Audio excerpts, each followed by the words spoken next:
கர்த்தர் நல்லவர், ஒரு கிருபை என்றும் உள்ளது. கர்த்தர் கொடான கொடி ஸ்தோத்திரம். அவர் நேற்று இன்றும் என்றும் மாறாதவர். ஹல்லேலூயா. கர்த்தர் நம் நினைவாயிருக்கிறார். அதுக்காக நம்ம ஸ்தோத்திரம் பண்ணுவோம். இந்த நாளிலும் வேத வார்த்தைகளை தியானிப்போம். கர்த்தர் நம்மோடு பேசுவாராக. ஆமென். புதிய ஏற்பாடு யூதா எழுதின பொது நிருபத்திலிருந்து ஒரு வார்த்தை 11வது வார்த்தை எடுத்து பேச போகிறேன். வாசிக்கிறேன், அதை கேளுங்க. இவர்களுக்கு ஐயோ, இவர்கள் காயினுடைய வழியிலே நடந்து பீழையாம் கூலிக்காக செய்த வஞ்சகத்திலே விரைந்தோடி கோரா எதிர்த்து பேசின பாவத்துக்குள்ளாகி கெட்டு போனார்கள். 3 வம்சம் கெட்டு போன வம்சம் இருக்கு. ஹல்லேலூயா. 3 விதமான ஜனங்கள், கெட்டு போன ஜனங்கள் இருக்காங்க சொல்லிட்டு வேதம் தெளிவா சொல்ல. ஐயோ, இவர்களுக்கு ஐயோ. முதலாவது யாராசனா காயினுடைய வம்சம். இவர்களுக்கு ஐயோ, இவர்கள் காயினுடைய வழியில் நடந்து பீழையாம் கூலிக்காக செய்த வஞ்சகத்தில் விரைந்தோடி கோரா எதிர்த்து பேசின பாவத்துள்ளாகி கெட்டு போனார்கள். முதலாவது காயின் என்ன பண்றாரு? காயினுடைய வழி எரிச்சல். சில பேர் எப்பவுமே எரிச்சலா இருப்பாங்க. ஆண்டவர் காயினை பார்த்து கேட்கிறாரு, எங்கப்பா உன் தம்பியுடைய ரத்தம் கூப்புது சொன்னாக்கா, நான் உனக்கு நான் வேலைக்காரனா சொல்றாரு ஆண்டவர் பார்த்து. நீங்க எல்லாம் படிச்சிருக்கீங்க. ஆதிகாமத்துல 4வது அதிகாரத்தை 1லிருந்து 12 வார்த்தை வாசிங்க நீங்க. அதுல காயினுடைய காணிக்கை ஆண்டவர் அங்கீகரிக்கல. ஆபேலுடைய காணிக்கை அங்கீகரிக்கிறாரு. அவனுக்கு பொறாம வந்தது, எரிச்சலும் பொறாம வந்துச்சு. அவன் எரிச்சலும் பொறாம வந்தோடனே என்ன பண்றான்? தன் சொந்த தம்பிய வெட்டி போட்டுறான், கொலை பண்ணிடுறான். இப்போ ஆண்டவர் கேட்கிறாரு, எங்கப்பா உன் தம்பி சொல்லிட்டேன், நான் அவனுக்கு காவலாளியா என்ன கேட்கறியா சொல்லிட்டு பேசுறது. இன்னைக்கு அப்படிதான் சில பேர் பேசுறாங்க. ஏதாவது கேட்டாக்கா எடுக்க பேசுவாங்க. அதனால ஆண்டவர் கேட்கும் போது அவன் சரியான ஆண்டவருக்கு பதில் சொல்ல, அவனுக்குள்ள ஒரு எரிச்சல் ஆவிந்தது. ஆண்டவர் கண்டுபிடிச்சவன், என்ன நீ எரிச்சலா இருக்க, நன்மை செய்த மேன்மை இல்லையோ சொன்னாரு. இல்லாத போனா பாவம் வாசப்படி படுத்திருக்கேன்னு சொன்னார். அங்கேயும் அந்த காயின் வழி சொன்னாங்க. எப்படி சொன்னாக்கா, அதுதான் யூதா சொல்றாரு, இவருக்கு ஐயோ, இவர்கள் காயினுடைய வழியில நடந்து. சில பேர் காயினுடைய வழியில தான் நடக்கிறாங்க. எரிச்சலா இருப்பாங்க, பொறாமையா இருப்பாங்க, எவன் குடும்பத்தை கெட்டுன்னு அப்படியெல்லாம் இருப்பாங்க, எரிச்சலா இருப்பாங்க. பொறாமை, எரிச்சல், விரோதமான காரியங்கள் செய்வாங்க. காயினுடைய வழிகள். கர்த்தர் நல்லவர். 1 காயினு, 2 பிழையாமுடைய போதகம், வஞ்சகமான போதகம் செய்யறவங்க இருக்காங்க நம்ம மத்தியில. காயினுடைய வழி சொன்னாக்கா, நம்ம மேல அன்பு வைக்க மாட்டாங்க, நம்ம மேல எப்பவும் எரிச்சலா இருப்பாங்க. பொதுவா எப்போ ஓய்கிடுவான் இவன் சொல்லுவாங்கல்ல, அது போல தம்பியை அவன் என்ன பண்றான்? கொலை பண்ணிடுறான் சொந்த தம்பிய. இன்னைக்கு நடக்குது. ஹல்லேலூயா. 3 வம்சம். 1 காயின் வம்சம், 2 பிழையாம் வம்சம், 3 கோராக் வம்சம். 1 ஆண்டவர் சொல்றாரு, யூதா சொல்றாரு, இவர்கள் காயினுடைய வழியில் நடந்து. சில பேர் காயினுடைய வழியில நடக்கிறாங்க, எரிச்சலா நடக்கிறாங்க, பொறாமையா நடக்கிறாங்க, விரோதமா நடக்கிறாங்க. 2வது காரியம், பீழையாம் கூலிக்காக செய்த வஞ்சகத்தில் விரைந்தோடி. கூலிக்காக என்ன பண்ண, சில சமயம் போதனை பண்றாங்க. எனக்கு ஒரு நாள் கூப்பிட்டு போனாங்க, ஒரு 15 வருஷம் முன்ன. ஒரு ஹவுசிங் போர்டில் ஒரு பணத்தை வச்சு எல்லா நைட்டு நான் ஒரு பாஸ்டர் வச்சு சொன்னார், ஜெபம் பண்ணல 50 ரூபா கொடுப்பாங்க சொன்னார். ஜெபம் பண்ண 50 ரூபா. எனக்கு அப்போ ஜெபம் என்ன ஏது தெரியாது. ஒரு வேலை சோத்து கூட கஷ்டம் எனக்கு. அப்போ சரி நான் ஒத்துக்குன்னு ஜெபம் பண்ண 50 ரூபா கொடுத்தாங்க. செத்து போனோம் யாரா சொன்னாக்கா, சுருகாட்டை உட்காந்து குடிக்கிறான். அவனை அடிச்சு போட்டாங்க. என்ன தெரியல, அது அவன் செத்துட்டான். அவன் பொண்டாட்டியை பார்த்தாக்கா கை நிறைய வளையல், வாய் நிறைய வெத்தலைப்பாக்கு. அவங்ககிட்ட அதுக்கப்புறம் நான் யோசனை, இவனுக்கு ஏன் இந்த காணிக்கை நான் ஏன் வாங்கினேன்னு சொல்லிட்டு ரொம்ப வருத்தப்பட்டேன். தெரியல அப்போ. ஹல்லேலூயா. தூக்கம் சுகம் அறியாது சொல்லுவாங்க. தூக்கம் சுகம் அறியாது, பசி ருசி அறியாது சொல்லுவாங்க. தூக்கம் வந்துச்சுனாக்கா பெட்டே போட தேவையில்லை, அவன் எங்க வேணா படுத்துக்குவான். பசி வந்துச்சுனாக்கா ருசி அறியாதான். அந்த கெட்ட குமாரன் என்ன சொன்ன, தவிட்டை சாப்பிட்றோம், ருசியா இருந்தா தவிடு.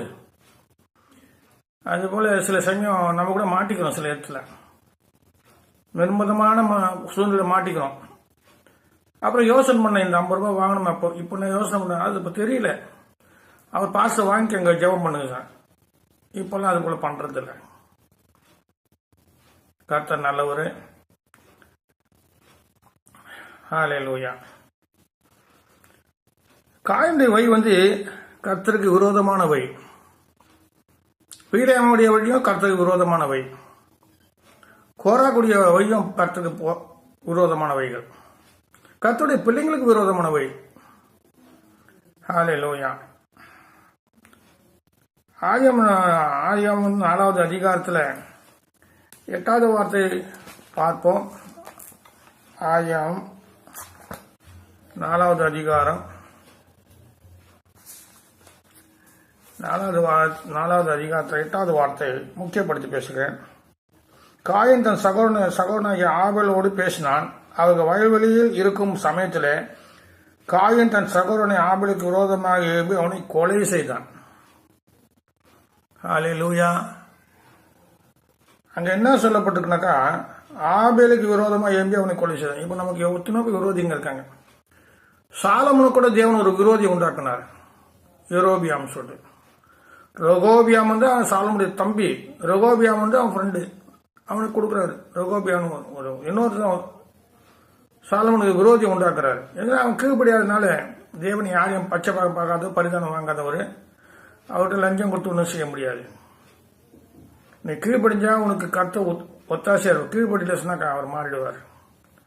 அவரிடத்துல நன்மை செய்ய தூதர்கள் இருக்காங்க, தீமை செய்ய தூதர்களும் இருக்காங்க. சங்கீதம் 78 இருக்கு. கர்த்த நல்லவர். அது பாருங்க. அதனால காயினுடைய வழி எப்படின்னாக்கா, எரிச்சலின் வழி, பொறாமை. சங்கீதம் 37:1 வாசிப்போம். சங்கீதம் 37, சங்கீதம் 31:7 37:1 சாரி 37:1. சங்கீதம் 37:1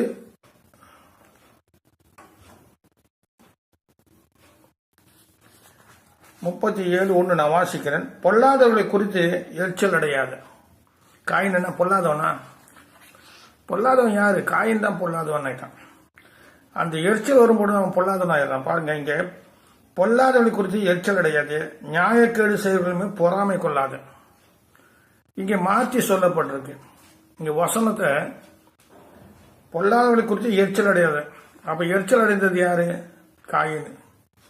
அவன் பொல்லாதவன். இப்ப நம்ம எரிச்சல் அடையலாமா? அவன் மேல நம்ம எரிச்சல் அடையக்கூடாது வசனம் சொல்லுது.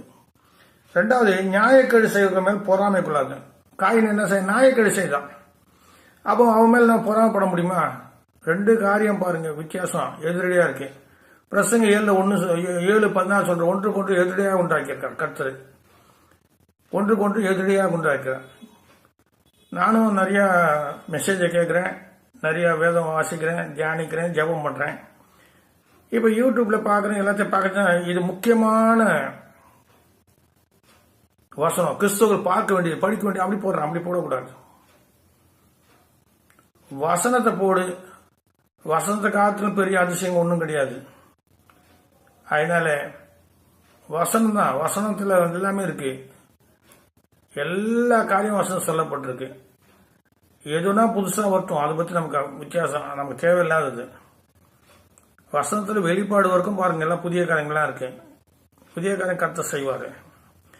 அதனால பொல்லாதவர்கள் குறித்து எரிச்சல் அடையாது, நியாயக்கேடு செய்கிற மேல் பொறாமை கொள்ளாது. நான் கூட அந்த சில பேர் அந்த யூடியூப்ல போறத பார்த்தாக்கா கிறிஸ்தவ முக்கியமா இந்த மெசேஜை படிக்கணும் கட்டாயப்படுத்த போடுறாங்க. அப்படி போடக்கூடாது. வசனம் தான் முக்கியம். ஆண்டவர் சொல்ல கடைசிக்கு நான் நியாயம் தீர்க்க மாட்டேன், வசனம் தான் உங்களை நியாயம் தீர்க்குன்னு சொன்னாரு. எனக்கு கூட தேவை நிறைய இருக்கு. அதுக்காக நான் எது வாய்க்கு வந்து பேச முடியுமா? பணபலம் இருக்கிறனால ஆள் பலம் இருக்கிறனால எதுனா பேசுறாங்க சில. அப்படி பேசக்கூடாது. உன் பணத்தையும் மதிக்க மாட்டாரு, உன் ஆள் பலத்தையும் மதிக்க மாட்டாரு கர்த்தர். ஹல்லேலூயா. ஐஸ்வர்யம் என்னாது இருக்கிற கர்த்தர் சொல்லிட்டு வசனம் யோபுல சொல்லப்பட்டிருக்கு. அதனால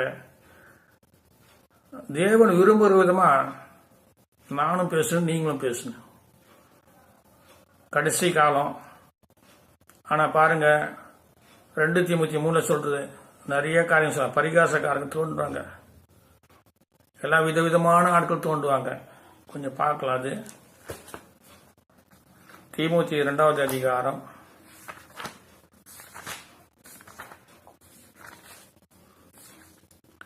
2 தீமோத்தேயு 3வது அதிகாரம் நான் வாசிக்கிறேன்.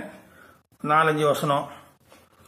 மேலும் கடைசி காலங்களில் கொடிய காலங்கள் வரும் என்று அறிவாயாக. மேலும் கடைசி காலங்கள் கொடிய காலங்கள் வரும் என்று அறிவாயாக. எப்படி மனுஷர்கள் தற்பிரியர். ஏசப்பா நன்றி கர்த்தர் நல்லவர். தற்பிரியர் 2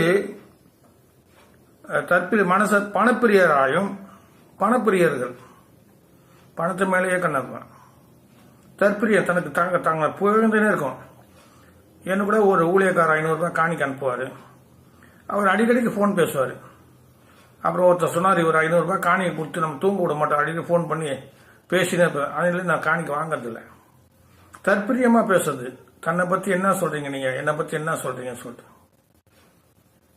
நான் அவருக்காக நான் வெறுக்கல, அவரை சபிக்கல. அப்புறம் ஒரு நாள் என்னை கூப்பிட்டா நான் போகல. அதுலேருந்து எனக்கு என்கிட்ட கூப்பிடுறதில்ல, என்ன எதுக்கும் ஹெல்ப் பண்றது விட்டுட்டேன். கத்த எங்கேயாவது ஒரு வாசல் திறப்பாரு. ஒரு வாசல் அடைக்கப்பட்ட 7 வாசல் கத்து திறப்பாரு. இன்னி வரைக்கும் கத்த ஒரு நாளும் வந்து குறை வைக்கல. எத்தனையோ ஆபத்துக்கு எத்தனையோ நாச மோசம் வந்து அதுல எல்லாத்தையும் தேவன் மீட்டு எடுத்து என்ன வச்சிருக்காரு. கத்த நல்லவர், உங்களையும் அப்படியே செய்வார். அப்புறம் சொல்ற பணப்பிரியாரும் வீம்புக்காரங்க இப்போ வீம்பா பேசுறாங்க. வீம்பா இப்போ ஒன்னும் இல்லாத பாருங்க, ஒரு சேனல் திறந்தாக்கா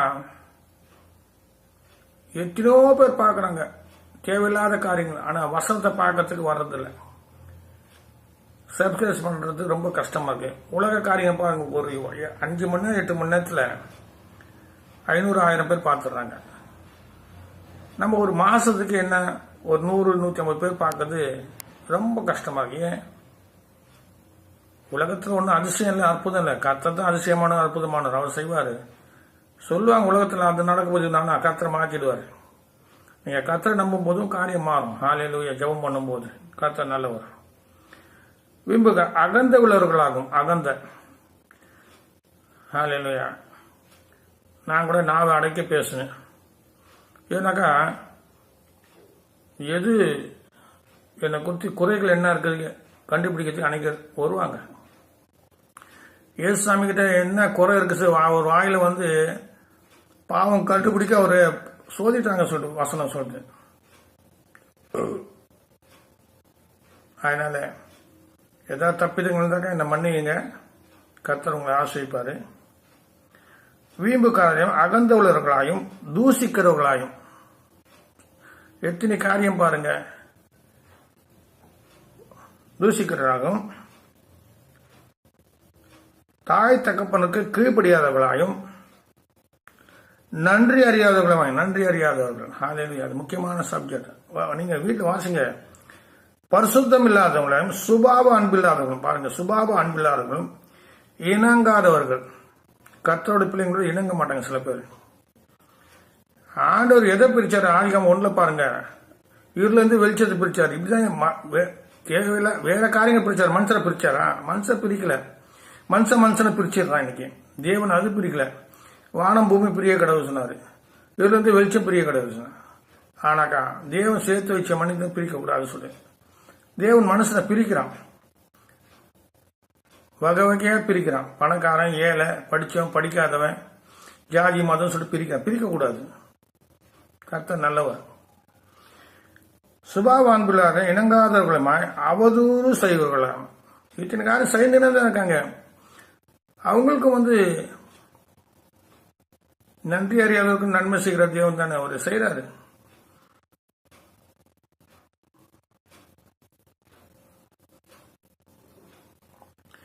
ஊழியர்கார்ட்ட குறைகள் இருக்கதான் செய்யும். தேவ மகிமைக்காக அவங்களுக்கு மற்றவங்களை குறைப்பட்டு பேசுறது தப்பு.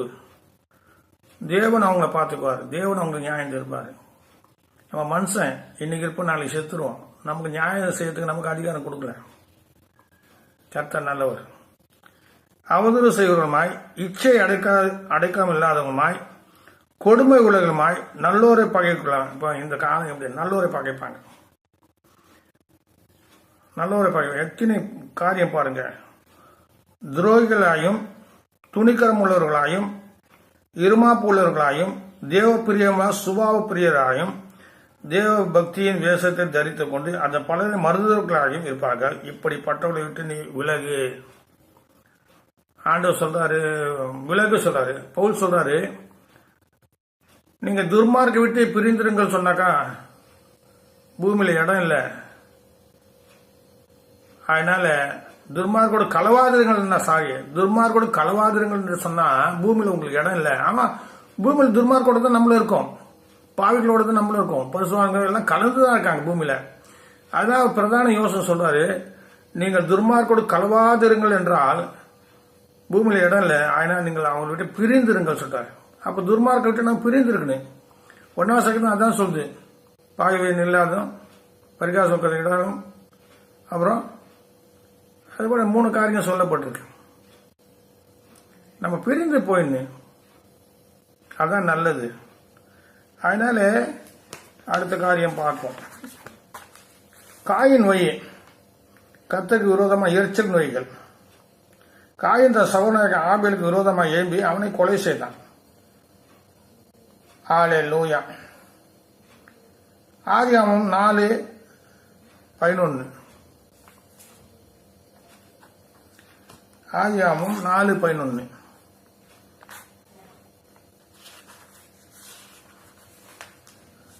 ஆதியாகமம் 4:11 வார்த்தை நான் வாசிக்கிறேன், கேளுங்க. இப்போது உன் சகோதரனுடைய ரத்தத்தை உன் கையிலே வாங்கிக் கொள்ள தன் வாயை திறந்து இந்த பூமியில சபிக்கப்பட்டு இருப்பாய். இந்த 3 காரியம் பூமியில சொல்லிட்டு வருது. நீ பூமியில சபிக்கப்பட்டு இருப்பாய் சொல்றாரு அந்த காயினை பார்த்து. எரிச்சல் இருக்கிறவன் சபிக்கப்பட்டவன், பொறாமை கொள்றவன் சபிக்கப்பட்டவன், கர்த்தருக்கு விரோதமா நடக்கும் சபிக்கப்பட்டவன். சாபங்கள் அதிகமா இருக்கு, ஆசீர்வாதம் குறைவா இருக்கு. ஆதியாகமம் 28 இருக்கு, அதே போல 16 இருக்குன்னு நினைக்கிறேன். ஆசீர்வாதங்கள் தான் கம்மி. இந்த ஆசீர்வாதங்களும் செயல்படுத்தணும். கர்த்தர் நல்லவர். அப்ப இவர் சொன்னாரு, தன் வாயை திறந்து இந்த பூமியில நீ சபிக்கப்பட்டு இருப்பாய். உன் கையில வாங்கி கொள்ள தன் வாயை திறந்து இந்த பூமியில நீ சபிக்கப்பட்டு இருப்பாய் சொல்றார் கர்த்தர். கர்த்தர் நல்லவர். ஹல்லேலூயா. அப்ப காயின் வழியில போறவங்க யாரா சொன்னா சபிக்கப்பட்ட சன்னதி காயினுடைய வழியில போறாங்க. ஆனா அவங்களுக்கு தெரியாது, காயினுடைய சன்னதி சொல்ல தெரியாது, ஹல்லேலூயா, சந்ததி தெரியாது. அதனால பிழையாமுடைய சந்ததி பொய் போதகம், அவன் போதகம் பண்றான், பொய் போதகம் சொல்லப்பட்டு வெளிப்பட சுவிசேஷத்தில் அதை நான் பார்க்கலாம். 3 கோராக் சந்ததி அவங்க என்ன பண்றாங்க, மோசேக்கு ஆரோனுக்கு விரோதமா போடுறாங்க, வாக்குவாதம் பண்றாங்க. இங்க ரொம்ப பேர் வாக்குவாதம் பண்றாங்க. கர்த்தருடைய பிள்ளைக்கு விரோதமா, கர்த்தருக்கு விரோதமா செய்யற காரியங்க. யார் எது செய்யலாம், உன் வேலையை பார்த்து உன் பொழப்ப பார்த்து போ, அதான் நான் சொல்ல முடியும். உனக்கு கர்த்தர் என்ன வேலை கொடுத்தாரு அந்த வேலை செய்யிட்டு போ. ஆபிரகாமுக்கு 75 வயசுக்கு மேல வாக்குத்தத்தம் கொடுத்து பிள்ளை உனக்கு எந்த வயசுல கர்த்தர் உன்னை நடத்துவார் உனக்கே தெரியாது. 5 வயசுல நடத்துவார் கர்த்தர், 50 வயசுல நடத்துவாரு, 100 வயசுல நடத்துவார் கர்த்தர். அவர் சித்தம் அது. கர்த்தர் நல்லவர். ஹல்லேலூயா. அடுத்த காரியம் பார்ப்போம்.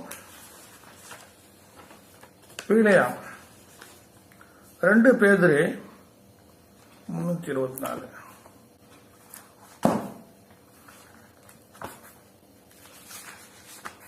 2 2 பேதுரு.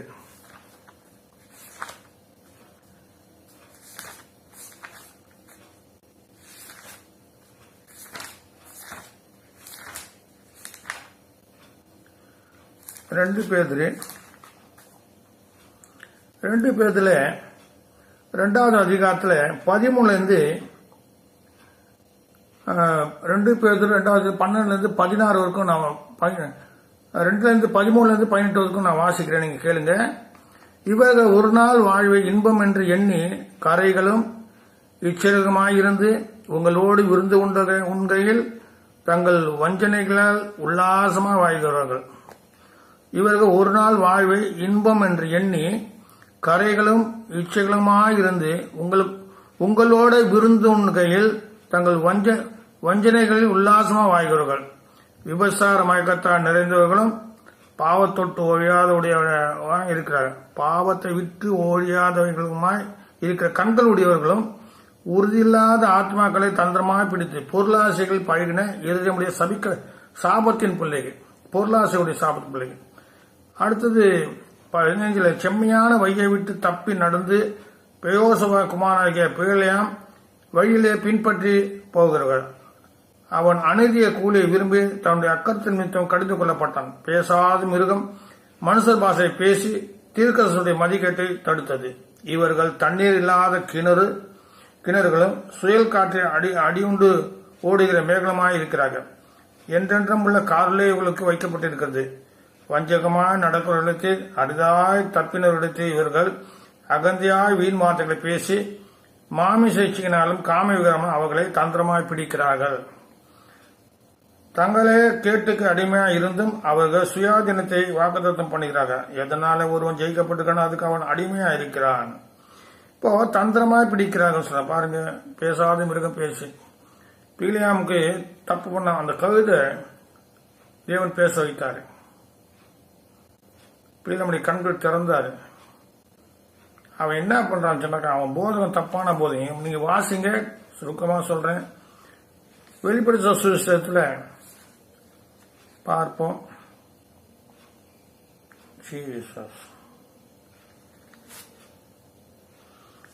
வெளிப்படுத்த சுவிசேஷத்துல 2வது அதிகாரம் 14வது வார்த்தை வாசிக்கிறேன்.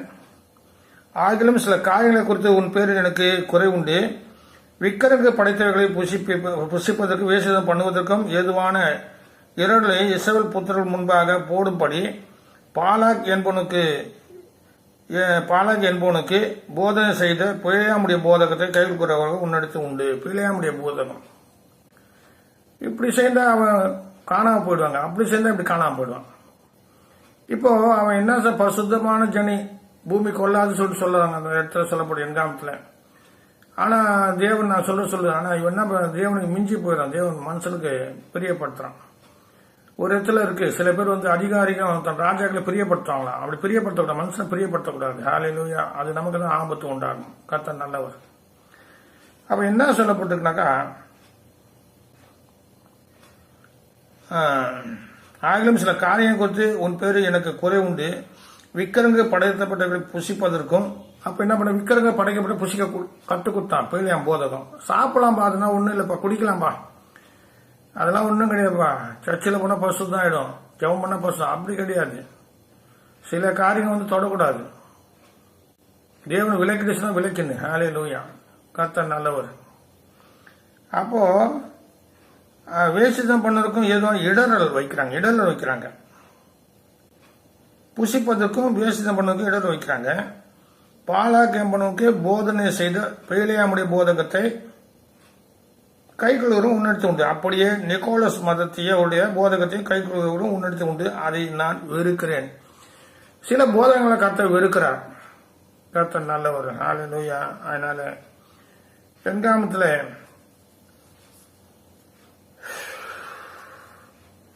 எண்காமம் 22வது அதிகாரம் பார்ப்போம்.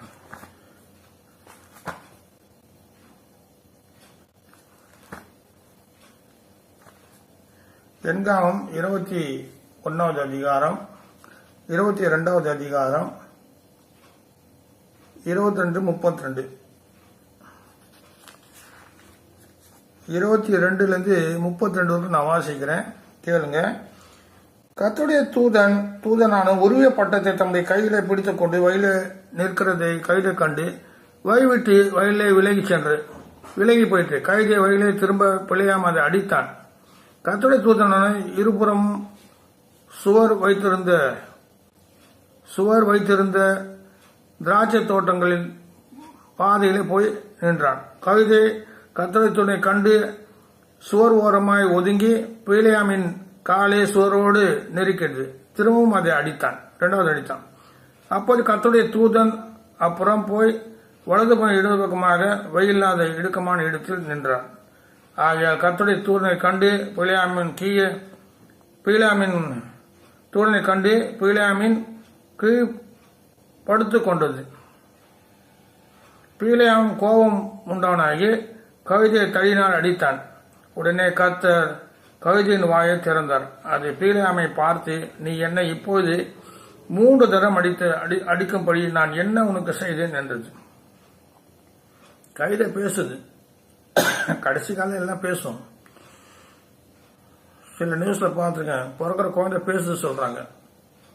அது உண்மையே போய் எனக்கு தெரியாது. அப்போ என்ன சார் அது கேட்டது, நான் உனக்கு என்ன செய்தேன் என்றது. அப்போது பிழையாம் கைதியை பார்த்து, நீ என்னை பரியாசம் பண்ணி கொண்டு வருகிறாய். கைதியா பரியாசம் பண்ணுது? நம்ம ஆளுங்க தான் பரியாசம் பண்றாங்க. கைதை கம்முன்னு இருந்தது. அது நல்லா அதுக்கு ஒத்தாசி பண்ணி பிழையாமி அது கேட்குது, இது வரைக்கும் நான் உனக்கு தப்பு பண்ணனா? அது கேட்குது பாருங்க. கைதியின் வாயை திறந்தார். அது பிழையாமை பார்த்து, நீர் என்னை இப்போது 3 தரம் அடிக்கபடி நான் உனக்கு என்ன செய்தேன்? அப்போது பிழையாம் கவிதையை பார்த்து, நீ என்னை பரியாசம் பண்ணி வருகிறாய். என் கையில் ஒரு பட்டை மாத்திரம் இருந்தால் இப்போது உன்னை கொன்று போடுவேன் என்றான். கவிதை பிழையாமனுக்கு, நீர் என்னை கை கொண்ட காலம் முதல் இந்நாள் வரைக்கும் நீர் ஏறின கவிதை நானல்லவா? இப்படி உமக்கு எப்போதாவது நான் செய்து உண்டா என்றது. அதுக்கு அவன் இல்லை என்றான். நான் எப்போது உனக்கு தப்பு பண்ணியிருக்கேன்னு சொன்ன அந்த கையில கேக்குது, இல்லை சொல்றான், ஒத்துக்கிறான். கீழே என்ன ஆகுது? அப்போது கர்த்தர் பிழையாமின் கண்களை திறந்தார். வயலே நின்று உருவின பட்டத்தை தம்முடைய கையில பிடித்து கர்த்தருடைய தூதனை கண்டு அவன் தலை குனிந்து குப்புறமாக விழுந்து பணிந்தான். கர்த்தருடைய தூதன் அவனை நோக்கி, நீ உன் கைதை இதனோட 3 தடவை அடித்தனா, உன் வழி எனக்கு மாறுபாடாக இருந்தனால் நான் உனக்கு எதிரடியாக புறப்பட்டேன். அப்ப பிரசங்க 7:14 சொன்ன ஒன்றுக்கு ஒரு வார்த்தை எதிரடியாக வச்சிருக்காரு. அப்ப பகல் சொன்னா இரவு சுடி ஒண்ணு இருக்குல்ல, எதிரடியாக நன்மை சொன்ன தீமை இருக்குல்ல. அப்போ சொல்றாரு, உன்னுடைய வழி எனக்கு பிடிக்கல. அப்ப காயினுடைய வழி கத்துக்க பிடிக்கல, பிள்ளையமுடைய வழியும் கத்துக்க பிடிக்கல. வஞ்சனையான போதகம் பண்றான். சரி, கர்த்தர் நல்லவர். ஹல்லேலூயா. அடுத்தது கோராக் புத்திரர் என்ன பண்றாங்க? போராட்டம் பண்றாங்களாம். கோராக் புத்திரர் என்காமம் 16வது அதிகாரத்தில் பார்ப்போம். 16ல 30வது வார்த்தை நான் வாசிக்கிறேன், கேளுங்க. 30வது வார்த்தை. கர்த்தர் ஒரு புதிய காரியத்தை நேரடி செய்தால் பூமி தன் வாய் திறந்து இவர்கள் உயிரோடு பாதாத்தி இறங்கத்தக்கதாக இவர்கள் உண்டான யாவற்றையும் வீங்கு போட்டதே. ஆனால் இந்த மனிதர் கர்த்தருடைய அமைதித்தார் என்பதை அறிந்து கொள்ளுது என்ற மோசஸ் சொல்றாரு. இது பெரிய சப்ஜெக்ட், நீங்க வாசிங்க பைபிள் எடுத்து. அப்போ அவன் இந்த வார்த்தைகள்லாம் சொல்லி முடிந்தவுடனே அவர்கள் நின்றிருந்த நிலம் பிளந்தது. பூமி தன் வாயை திறந்து அவர்கள் வீடுகளையும் கோராக்குடைய எல்லா மனிதரையும் அவருக்கு உண்டான சகல பொருட்களையும் வீங்கு போட்டது. அவர்கள் தங்களுக்கு உண்டானவர்கள் எல்லாவற்றோட உயிரோட பாதை இறங்கினார். பூமி அவர்களை மூடிக்கொண்டது. இப்படி சபை நடுவிலே அழிந்து போனார்கள். அவர்கள் சுற்றிலும் இருந்த இஸ்ரவேல் யாவரும் அவர்கள் கூக்குரலை கேட்டு பூமி நம்மை வீங்கி போடும் என்று சொல்லி ஓடினார்களாம். ஹல்லேலூயா. இங்க என்ன சொல்லப்பட்டனாக்கா, ஸ்தோத்திரம் 16, 30, 31, 32. ஹல்லேலூயா. இவங்க போராட்டம் பண்றாங்களாம். 26:19 பாசிப்போம். 26:19 என்காம் 26:19 26:19 நான் வாசிக்கிறேன், பாருங்க. ஹalleluya 26:9 பூமி தன் வாயை திறந்து அவர்களையும் கோராக்கையும் வீங்கினாலும் அக்னி 250 பேரை பட்சித்தலாம். அந்த கூட்டத்தார் செத்து ஒரு அடையாளமானார்கள். கர்த்தருக்கு விரோதமா போறாங்க. கர்த்தருடைய பிள்ளைங்களுக்கு மோசே கிட்ட போய் வாக்குவாதம் பண்றாங்க, போராட்டம் பண்றாங்க. ஏன் எங்களால முடியாதா, நாங்க செய்வோம், அப்படி செய்வோம், எல்லாம் செய்யறாங்க. சரி, நாளைக்கு நீங்க வாங்க. அப்போ மோசே ஒரு வித்தியாசமான காரியம் நடந்தாக்கா பாருங்க, அப்ப சொல்லி முடிச்சவன பூமி திறந்து அவங்களை விழுங்கி போட்டது. ஹalleluya. அங்க காயினன் நீ பூமியில சபிக்கப்பட்டிருப்பாய், இங்க பூமியை பிளந்தது. ஒரு அதிசயம் பாருங்க, பூமி தன் வாயை பிளந்ததுதான். எவ்வளவு பெரிய காரியம் பாருங்க. அதனால இங்க சொல்லப்பட்டது போராட்டம், கர்த்தருக்கு விரோதமா போராட்டம் பண்ணி மோசேக்கும் ஆரோனுக்கும் விரோதமாக விவாதம் பண்ணினாங்க. 26:10 வாசிப்போம். அதேதான். அதனால நான் என்ன சொல்லுதுன்னா, ஒரு வழி இருக்கு, அந்த வழி யாருக்கும் தெரியாது. யோபு சொல்றாரு, யோபுல கர்த்தருடைய அறிந்தா போல நம்ம பேசக்கூடாது. கர்த்தருடைய வழிகள் ஒரு வித்தியாசமான வழிகள். அப்போ யோபுல சொல்லப்பட்ட வார்த்தை நம்ம வாசிப்போம். ஹalleluya ஜீசஸ்.